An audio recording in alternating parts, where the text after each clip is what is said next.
នេះជាវីដេអូមកខេត្តកំពង់សោមដែលទីតាំងនៅឆ្នេរអូឈើទាលឆ្នេរអូឈើទាលនេះផ្លូវដែលជិះចូលមកហ្នឹងគឺមានរយៈចម្ងាយឆ្ងាយដែរបើយើងគិតពីភ្នំពេញមក100 គីឡូជាងដែរហ្នឹងហើយសោះស្អាតណាស់ឆ្នេរសមុទ្ររបស់ខ្មែរយើងឆ្នេរអូឈើទាលឬក៏ឆ្នេរអូត្រេសហ្នឹងនៅខេត្តសៀននុក្រុងកំពង់សោមស្អាតដើមដូងទេហើយស្អាតស្មាននេះប្រហែលជាម៉ោង 2 រសៀលប៉ុន្តែមិនតាន់មានបងប្អូនយើងជាពិសេសជនជាតិបរទេសគាត់មកលេងអត់តាន់មានឃើញមកទេតាន់ងាកប្រហែលជាម៉ោង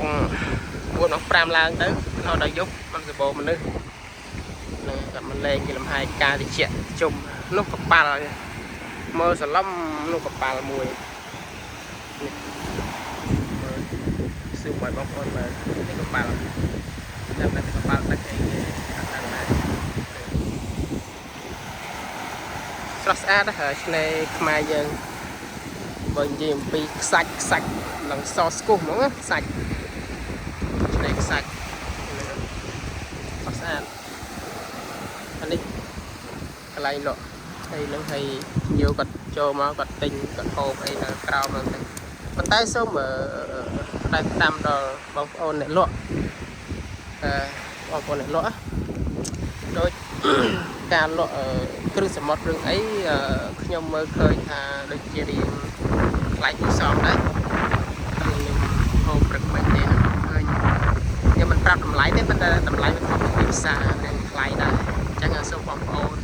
អ្នកដែលលក់ដូរនៅតាមបណ្ដោយឆ្នេរយើងនេះសូមឲ្យតម្លៃសមរម្យហើយទី2មានអនាម័យហ្នឹងហើយមានអនាម័យការលក់គាត់ហ្នឹងអញ្ចឹងវីដេអូមានប៉ុណ្ណឹងចុះហើយខ្ញុំនឹងធ្វើវីដេអូផ្សេងទៀតដើម្បីឲ្យចែកជូនដល់ពុកម៉ែបងប្អូនទស្សនាចូលទស្សនានៅ YouTube Channel មួយនេះហើយសូមបងប្អូនជួយលើកទឹកចិត្តជាពិសេសគឺ Subscriber ម្នាក់មួយផងតែដាក់រូបកណ្ដឹងដាក់ចុច Cipher ហ្នឹងហើយអេនេះដើមដ